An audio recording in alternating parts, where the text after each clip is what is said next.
स्वागत है दोस्तों आप सभी के अपने favourite channel the learning point में। जैसे कि दोस्तों आप सभी को पता है कि जो द लर्निंग पॉइंट है कोचिंग एंड होम ट्यूशन ला रही है। जो बच्चे क्लास 12th में हैं, अगर उन बच्चों की स्ट्रीम आर्ट्स है तो हमारे इस नंबर पर कांटेक्ट कर सकते हैं और द लर्निंग पॉइंट से कोचिंग एंड होम ट्यूशन ले सकते हैं। अगर दोस्तों जो बच्चे ट्यूशन नहीं ले सकते हैं या अफोर्डेबल नहीं करा सकते तो हमारे इस नंबर पर कांटेक्ट कर सकते हैं और आपकी जो 12th की जो समस्या आ रही है उसका भी समाधान कर सकते हैं। तो चलिए दोस्तों मैं आपको सब्जेक्ट दिखा दे रहा हूँ, सब्जेक्ट कौन कौन से हैं जो द लर्निंग पॉइंट आपको प्रोवाइड कराती है। जैसे कि दोस्तों आप ये सब्जेक्ट देख पा रहे हैं, ये 5 सब्जेक्ट आएंगे जो द लर्निंग पॉइंट आपको पढ़ाती हैं। अगर आपको 5 सब्जेक्ट पढ़ना है तो आप द लर्निंग पॉइंट के नंबर पर कांटेक्ट कर सकते हैं और वहाँ से ये सारे सब्जेक्ट पढ़ सकते हैं। तो चलिए दोस्तों वीडियो की शुरुआत करते हैं। अगर दोस्तों आप हमारे चैनल पे नए हैं तो चैनल को सब्सक्राइब कीजिए और बेल आइकन को भी जरूर दबा लीजिए दोस्तों। इससे कारण होगा हमें मोटिवेट मिलता है, हम और भी आपके लिए वीडियो बनाते हैं, जिसके कारण आपकी जो नॉलेज है, आपके जो 12th में अच्छे नंबर लाने आपको वो अच्छे तरीके से हो सकें। तो आज हम पढ़ेंगे दोस्तों पार्ट 6 शेर पहचान चार हाथ साझा। दोस्तों मैंने शेर पहचान की वो वीडियो डाल दी है, आज हम पढ़ेंगे चार हाथ साझा। तो चलिए स्टार्ट करते हैं। इसके दोस्तों पार्ट 6 के लेखक है असगर वहाजत। चार हाथ।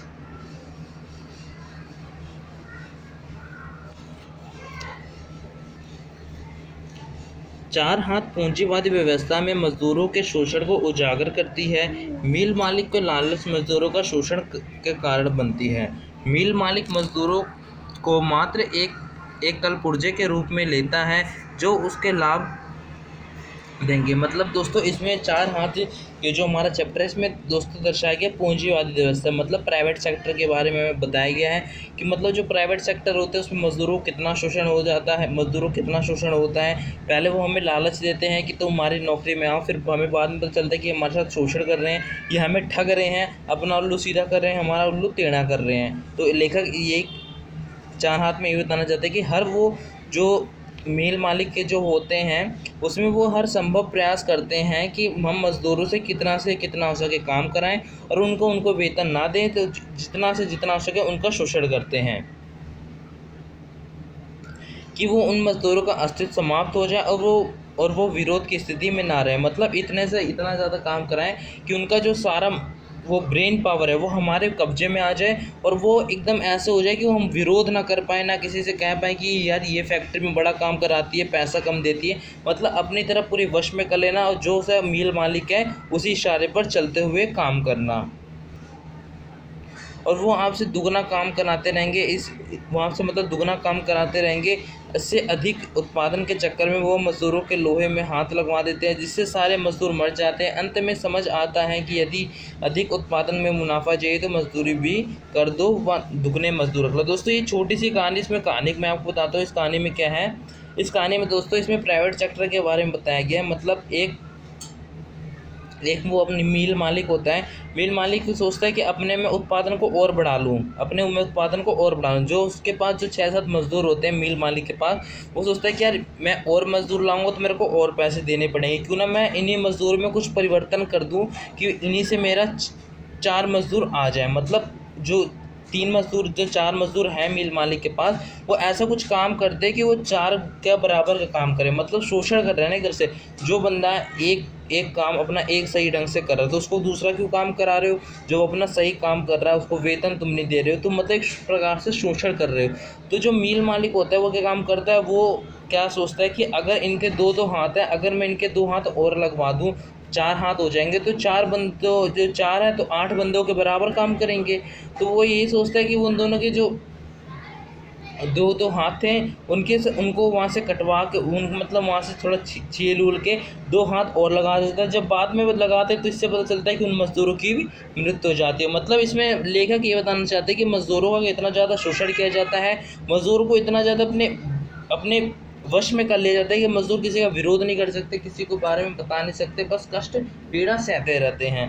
और इसमें लेखक जी कहते हैं यदि आपको उत्पादन में मुनाफा चाहिए, मिल मालिकों को वो एक संकेत देते हैं। मैं आपको अंडरलाइन करके दिखाता हूँ कहाँ का है, ये आप लाइन दे सकते हैं। यदि उत्पादन में और मुनाफा चाहिए तो मजदूरी आदि कर दो और दुगने मजदूर रख लो। मतलब इसमें जो हमारे लेखक जी हैं वो कहना चाहते हैं, अगर तुम्हें अपनी फैक्ट्री या जो तुम अपना उत्पादन कर रहे हो उसमें अगर तुम्हें मुनाफा चाहिए, तुम्हें ग्रो करना है, तो तुम क्या करना है, तुम्हें मुनाफा चाहिए। मतलब तुम अपना एक मुनाफा रखो, तुम इतना काम करोगे तो हम तुम्हें इतना देंगे। मतलब मुनाफा रखो, मज़दूरों को ज़्यादा से ज़्यादा लाओ, मज़दूरों का शोषण मत करो, जितना से जितना हो सके मज़दूरों से उनकी कैपेसिटी के अनुसार काम कराओ, उनसे ज़्यादा काम मत कराओ। तो दोस्तों यही था ये 4 हाँ चैप्टर। तो अब इसका महत्वपूर्ण प्रश्न जान लेते हैं। महत्वपूर्ण प्रश्न, चलिए स्क्रीन बड़ी कर लेता हूँ। हाँ दोस्तों, क्वेश्चन है 4 हाथ कहानी का प्रतिपाद्य क्या है। मतलब जो 4 हाथ कहानी है उसका प्रतिपाद्य मतलब एकदम विस्तारपूर्ण वर्णन स्पष्ट करें।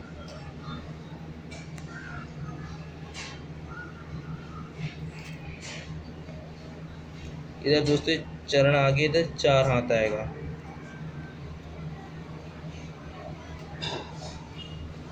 मतलब इसमें बता रखा है दोस्तों कि 4 हाथ जो कहानी है उसमें लेखक कहते हैं कि उस कहानी के बारे में हमें संक्षिप्त पूर्व बताइए कि मतलब उस कहानी से क्या हमें सीख मिलती है। तो दोस्तों बता दूं, जो 4 हाथ कथा है वो पूंजीवादी व्यवस्था में मजदूरों का शोषण करती है। मतलब जो 4 हाथ जो कहानी है वो क्या काम करती है, मजदूरों का पूंजी जो मजदूर होते हैं उनका शोषण करती है, बहुत ज़्यादा शोषण करती है, भली भांति उनका शोषण करती है। उपाय कर मजदूर पूंगे जो पूरे जो पुंगे बनाने के नए नए तरीके ढूंढते हैं। मतलब पुंगे आप जानते हो कि जो एकदम बांसुरी की तरह रहती है। मतलब मजदूर नए नए तरीके ढूंढते हैं कि हमारा मील मालिक कैसे तरह ग्रो अप हो सके, हमारी सैलरी बढ़ सके। लेकिन जब मजदूर मालिक जो मजदूर होते हैं वो कुछ काम भी कर देते हैं, मील मालिक को पसंद भी आ जाता है, लेकिन मील मालिक वो उनकी तनख्वाह नहीं देते हैं, उनके साथ शोषण करते हैं। इस पूरी दोस्तों इस चैप्टर में यही बता रखा है कि ये जो प्राइवेट सेक्टर्स में कितना कम काम होता है। दोस्तों आप ये क्वेश्चन ये एक ही क्वेश्चन है इंपॉर्टेंट, इससे आप स्क्रीनशॉट या लिख सकते हैं। दोस्तों मैं आपको बता दूँ ये गलत लिखा, आगे मैं आपको दिखा देता हूँ, नहीं तो आप अपनी कॉपी में लिख लेंगे। ये दोस्तों चारण की जगह आएगा, इधर जब मैं काट रहा हूँ इसकी जगह दोस्तों आएगा 4। क्या आएगा, 4। ठीक है दोस्तों, इसकी चरण की जगह आएगा 4। ओके दोस्तों, इसमें बता रखा है, मेरे को आपको आंसर पढ़ के सुना देता हूँ। 4 हाथ कहानी पूंजीवादी व्यवस्था में मजदूरों के शोषण को उजागर करती है। पूंजीवादी भांति भांति के उपाय कर मजदूरों को पूंगे बनाने के नए नए तरीके ढूंढते हैं, अतः वो उसकी अस्मिता को समाप्त कर देते हैं। मजदूरों को विरोध करने की स्थिति में नहीं होते। मील मालिक कल पुर्जे बन जाते हैं, वो लालचारी और अंधी मजदूरी पर भी काम करने के विवश हो जाते हैं। मजदूरों की वह ये लाचारी शोषण पर आधारित व्यवस्था का पर्दाफाश करती है। मतलब इसमें बता रखा है कि मजदूरों के साथ कितना शोषण हो जा रहा है। मजदूर जो हैं वो मील मालिक एकदम ऐसे बन गए हैं कि उनका ब्रेन ऐसा अपने ऊपर कन्वर्ट कर लिया मील मालिक ने कि जो मील मालिक आएंगे वही करेंगे, मजदूरों को वेतन नहीं देते हैं। मतलब इसमें पूरा कठोर मील मालिक के ऊपर दर्शाया गया। अगर दोस्तों आपको ये आंसर लिखे तो आप ये चैप्टर में अपना खुद एक आंसर बना के आपको लिख सकते हैं, क्योंकि चैप्टर काफ़ी आसान है, आपको समझ आ गया होगा। आप सोशोलॉजी भी पढ़े होगे आपने तब भी आपको समझ आएगा कि ये पूंजीवादी व्यवस्था उन सब चीज़ों में। तो चलिए दोस्तों दूसरा चैप्टर हम पढ़ते हैं। 4 हाथ हमारा हो गया। अब अगला हमारा टॉपिक है साझा। तो चलिए दोस्तों साझा पढ़ लेते हैं।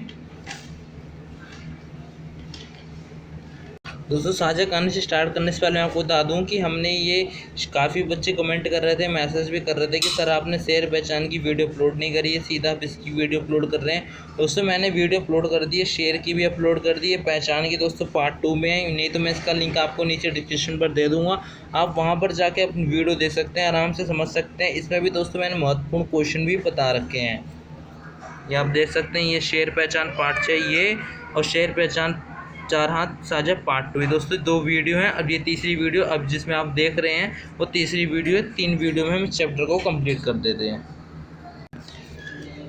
आज़ादी के बाद किसानों की बदली का वर्णन किया है। मतलब दोस्तों इसमें जब आज़ादी होती है हमारे देश की तो उसमें जो किसानों की स्थिति है ना उन्हीं का वर्णन किया है।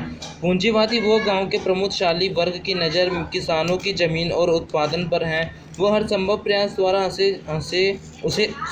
उसे हासिल करना चाहते हैं। हाथी समाज एक अमीर व प्रभावशाली वर्ग का प्रतीक है जो किसानों की सारी मेहनत और कमाई धोखे से हड़प लेते हैं और किसानों को पता भी नहीं चलता है कि किसान सक्षम हुए या लाचार पड़ जाए। दोस्तों इस कहानी में बता रखा है इस कहानी में दोस्तों ये बता रखा है कि जब हमारा देश आज़ाद हुआ था, जब हमारा देश आज़ाद होने के कारण इतनी गरीबी थी, उस समय जो कुछ अमीर वर्ग थे वो जो अमीर वर्ग थे वो क्या सोचते थे, वो सोचते हैं कि जो किसान के पास थोड़े बहुत भी पैसे हैं उसे अपने हाथ में कब्जे कर लें। तो मतलब इस कहानी में दोस्तों प्रतिपाद्य जो अमीर वर्ग हैं वो हाथी हैं, आप देख सकते हैं, हाथी अमीर वर्ग को दिया गया और किसान को गरीब वर्ग माना गया। तो दोस्तों इसमें लेखक जी बताना चाहते कि एक किसान है, वो एक फसल की वो मतलब एक खेती उगाता है। तो वो उसमें जब खेती उगा लेता है तो हाथी आता है उसके पास, तो हाथी कहता है कि तुम आधी फसल मुझे दे दो, आधी फसल तुम ले लो, ताकि मैं तुम्हारे खेत के रख रखाव कर रखा हूँ। तो दोस्तों इसमें ये बता रखा है कि आप सीधा समझें कि जितने भी हमने चार पढ़े, सब में दोस्तों यही है कि कितना गरीबों, कितना भ्रष्टाचार, कितना मतलब देश को लूटा। इसमें सारा मेन मुद्दा यहीं पर आता है कि मतलब कितना ज़्यादा गरीबों का शोषण किया जाता है, कितना ज़्यादा वो मिडिल क्लास फैमिली का शोषण किया जाता है। मतलब इसमें दोस्तों गरीबों, मिडिल क्लास फैमिली और उद्योगपतियों के ये इन सब के बारे में बता रखा है।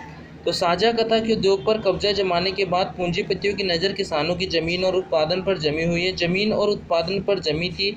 मतलब दोस्तों ये साझा कथा का प्रतिपाद ये है कि जब हमारा देश आज़ाद हुआ तो जो देश के अमीर वर्ग थे उन्होंने क्या करा, जो किसान लोग थे उन पर अपना हक जमाने की कोशिश करी, उनकी जो ज़मीन थी वो भी अपने में मिलाने की कोशिश करी। तो मतलब दोस्तों जो अमीर वर्ग है उसको हाथी का नाम दे रखा है और जो गरीब वर्ग है उसको किसान का नाम दे रखा है। तो इसमें सीधा तौर पर बताते हैं लेखक कि जो हाथी है वो किसानों के खेतों में कब्जा करता है और उन्हें ये संतुष्टि दे देता है कि हम तुम्हारे खेत के रखरखाव करते हैं, तुम हमें आधी फसल मुझे दे दो, आधी फसल अपनी आप ले लो।